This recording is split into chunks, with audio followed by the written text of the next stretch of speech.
Okay, so for the next section, we're talking about circles touching. And what we mean by that is that they're not crossing each other. So what this looks like is this kind of a scenario.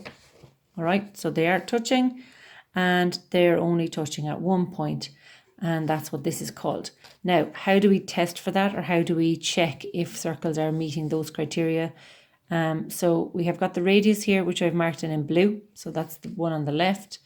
You've got the radius of the circle on the right. I've marked that in red. And you can see that if you added the blue radius and the red radius together, it would be the same as the distance between the two centers.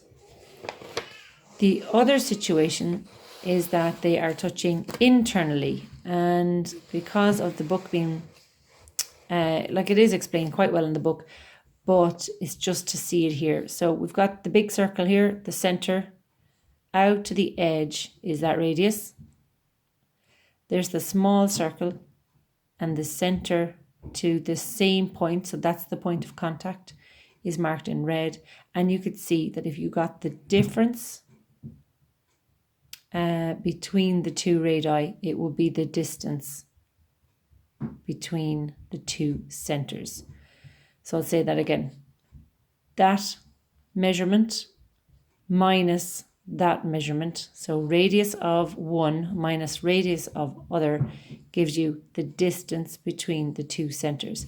And that is the check. It's not like a formula, but it's a check. So what you're going to do in these questions, because I don't have an example, is one, like we're doing with most of these questions, with your formula for the circle, get the center and the radius.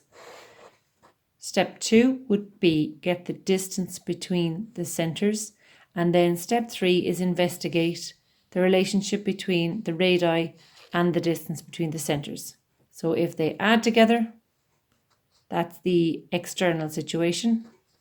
And if one minus the other gives you the distance between the centers, that's the internal relationship. And I just said use the correct formula or check. It's not really a formula.